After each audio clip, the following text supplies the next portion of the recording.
Guys, അങ്ങനെ ഒരുപാട് നാളുകൾക്ക് ശേഷം നമ്മൾ വീണ്ടും കണ്ടിരിക്കുകയാണ്. ഇതൊരു യാത്രയാണ് കേട്ടോ. എനിക്ക് ഏറ്റവും ഇഷ്ടപ്പെട്ട, ഒരുപാട് നാളായിട്ട് ഞാൻ പോകണമെന്ന് ആഗ്രഹിച്ചിരുന്ന ഒരു സ്ഥലത്തേക്കുള്ള ഒരു യാത്രയാണ്. തംബ്നെയിൽ കണ്ടപ്പോൾ നിങ്ങൾക്ക് മനസ്സിലായിട്ടുണ്ടാവും. ഗെയ്സ്, നമ്മൾ വെട്ടുകാട് പള്ളിയിൽ പോവുകയാണ്. കുറേ ആയി ഞാൻ കേൾക്കുന്നു അവിടുത്തെ ആംബിയൻസിനെ പറ്റിയും വിളിച്ചാൽ വിളിയേക്കുന്ന ദൈവത്തെ പറ്റിയൊക്കെ. ഞാൻ പിന്നെ ഒരു ഹിന്ദു മതത്തിൽ മാത്രം വിശ്വസിക്കുന്ന, അല്ലെങ്കിൽ മറ്റുള്ള മതങ്ങളെ പുച്ഛിക്കുന്ന കൂട്ടത്തിലുള്ള ആളൊന്നുമല്ല. എല്ലാ മതത്തിനും അതിൻ്റെതായ റൂൾസും റെഗുലേഷൻസും അവരുടേതായിട്ടുള്ള ഐതിഹ്യങ്ങളും ഒക്കെ ഉണ്ടെന്നും ഞാൻ അതിനെയൊക്കെ ബഹുമാനിക്കുന്ന ആളും അതൊക്കെ ഇഷ്ടപ്പെടുന്ന ആളും കൂടിയാണ്. അപ്പോൾ അതുകൊണ്ട് ഇത് കേട്ടപ്പോൾ തന്നെ എനിക്കും പോകണം എന്നൊരാഗ്രഹം ഉണ്ടായിരുന്നു. അങ്ങനെ പെട്ടെന്ന് തീരുമാനിച്ചു. പെട്ടെന്നുള്ളൊരു പോക്കായിരുന്നു.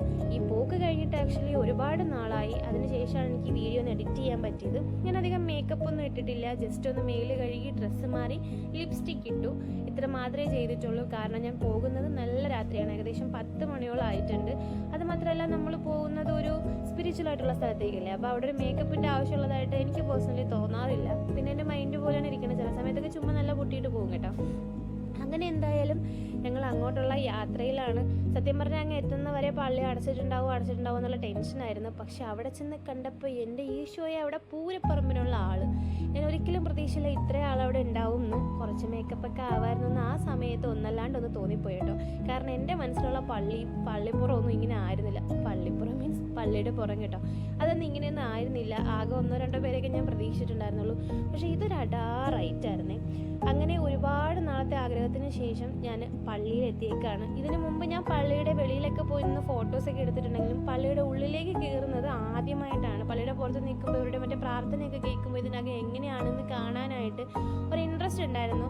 പിന്നെ ഒരുപാട് സിനിമകളിൽ കാണിച്ചിട്ടും ഇതിനകം ഒന്ന് കയറി കാണണമെന്നുള്ള ആഗ്രഹം ഉണ്ടായിരുന്നു. രണ്ടാമത്തെ കാര്യം, എനിക്ക് ഒരൊറ്റ കാര്യം ഒരു വിഷ് ചെയ്യാനുണ്ടായിരുന്നു.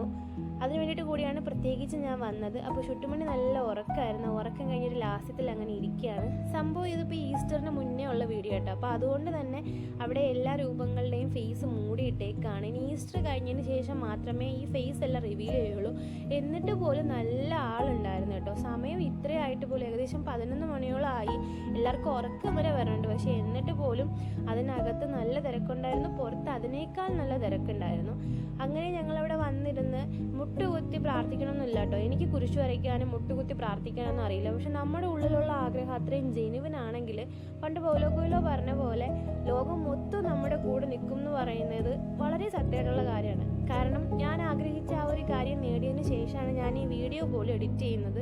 അപ്പോൾ എനിക്കത് സാധിച്ചു. അതിപ്പോൾ ഇവിടുത്തെ ദൈവത്തിൻ്റെ പവർ കൊണ്ടാണോ അതോ നടക്കാനുള്ളത് തന്നെ ആയിരുന്നത് കൊണ്ടാണോ എന്നൊന്നും എനിക്കറിയില്ല. വിശ്വസിക്കുന്നവർക്ക് വിശ്വസിക്കാം, ഇല്ലാത്തവർക്ക് കളയാം. പക്ഷെ എനിക്ക് ട്രസ്റ്റബിൾ ആണ്. അങ്ങനെ ഇവരെല്ലാവരും പ്രാർത്ഥിക്കുന്നതൊക്കെ കണ്ട് ഞങ്ങൾ ഏകദേശം ഒരു അരമണിക്കൂറോളം തന്നെ ഞങ്ങൾ അവിടെ സ്പെൻഡ് ചെയ്തു. അവിടുത്തെ ആംബിയൻസ് പറഞ്ഞറിയിക്കാൻ വയ്യ കേട്ടോ. അതിനകത്ത് ഓരോ ഇന്ത്യയിൽ വർക്കും ചെയ്തേക്കുന്നത് അത്രയ്ക്ക് അടിപൊളിയായിട്ടാണ്. എന്തൊക്കെയോ സംഭവങ്ങളൊക്കെയാണ്, ക്രിസ്ത്യൻസുമായിട്ട് റിലേറ്റ് ചെയ്തിട്ടുള്ള സംഭവങ്ങളൊക്കെ അവിടെ വരച്ചേക്കുന്നതും ചെയ്തു വെച്ചേക്കുന്നതൊക്കെ. പക്ഷെ അതിനെപ്പറ്റി എനിക്ക് വലിയ ധാരണയില്ല. അത് കഴിഞ്ഞ് പുറത്തിറങ്ങിയിട്ട് ഇവിടെ ഇങ്ങനെ മെഴുകുതിരി കത്തിച്ചു. ഇവിടെ ഇങ്ങനെ മെഴുകുതിരി കത്തിച്ച് കളഞ്ഞിട്ട് അത് അതിലേക്ക് ഇട്ടിട്ട് ഒരു മെഴുകുതിരി മാത്രം നമ്മളെടുത്ത് വീട്ടിൽ കൊണ്ടുപോകണം. വീട്ടിൽ കൊണ്ടുപോയി അത് വീട്ടിൽ കത്തിക്കണം എന്നൊക്കെയാണ് ഐതിഹ്യമെന്നാണ് ഞാൻ കേട്ടിട്ടുള്ളത്. അപ്പോൾ അതുപോലെ ഞാനും ചെയ്തു.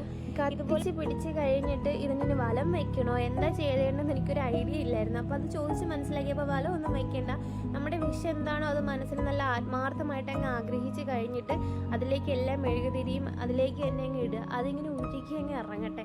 അത് കഴിയുമ്പോൾ അതിൽ നിന്ന് ഒരു മെഴുകുതിരി നമ്മളെ വീട്ടിലേക്ക് കൊണ്ടുപോകണം. പിന്നെ അതിന് തൊട്ടടുത്തായിട്ട് തന്നെ ബീച്ചുണ്ട് കേട്ടോ. പിന്നെ നമ്മൾ അവിടെ നിന്ന് ഇറങ്ങിയിട്ട് നേരെ ബീച്ചിൽ കൂടെ പോയി. പിന്നെ ബീച്ചിൽ പോയാലും സിനിമയ്ക്ക് പോയാലും ഒരു പോപ്കോൺ ആമിക്ക് മസ്റ്റാണ്. അപ്പോൾ അതുകൊണ്ട് ഞങ്ങൾ കുറച്ച് നേരം അവിടെ ബീച്ചിൽ കൂടെ സ്പെൻഡ് ചെയ്ത് കേട്ടോ. നൈറ്റ് ബീച്ച് ഇതൊക്കെ ഒരു വൈബാണ്. എനിക്ക് എത്ര കണ്ടാലും എടുക്കാത്ത 2 സാധനങ്ങളാണ് കേട്ടോ. എന്താ വെച്ചാൽ രാത്രി എന്താ എത്ര കടൽ കാണാനുള്ളത്, പക്ഷെ രാത്രിയാണ് കടൽ കാണാനുള്ളത്.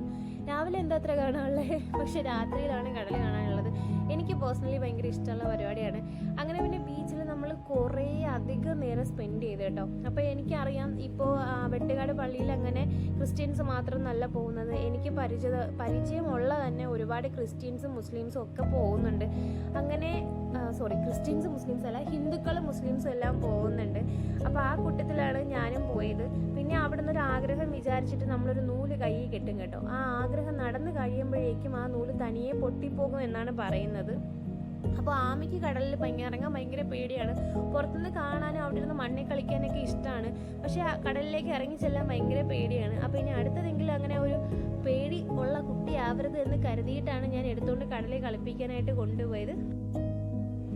പക്ഷേ നടന്നില്ല. കടലൊക്കെ കണ്ടിട്ട് ഇപ്പം അതിൻ്റെ കണ്ണൊക്കെ തള്ളി വെളിയിൽ വന്നേനെ, അത്രയ്ക്ക് അത് പേടിച്ച് പണ്ടാറടങ്ങിപ്പോയി. അപ്പോൾ ആ ശ്രമവും പരാജയപ്പെട്ട വിഷമത്തിന് ഞാൻ കുറച്ചേരം കൂടി കടൽ നോക്കി അങ്ങനെ നിന്നു, എൻ്റെ ഓരോരോ കാര്യങ്ങൾ മനസ്സിലാലോചിച്ചുകൊണ്ട്.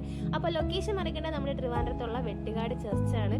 എന്തെങ്കിലുമൊക്കെ ആഗ്രഹങ്ങൾ ആത്മാർത്ഥമായിട്ടുള്ളവർ ഇവിടെ വരിക, പ്രാർത്ഥിക്കുക, എല്ലാം അങ്ങോട്ട് സെറ്റാക്കി തരും. തിരിച്ചു പോകുന്നതിന് മുമ്പ് ഈ കടലിൽ കൂടെ ഇറങ്ങി എൻജോയ് ചെയ്തിട്ട് പോവാം. അപ്പോൾ അടുത്ത വീഡിയോ കാണാൻ. Tata bye.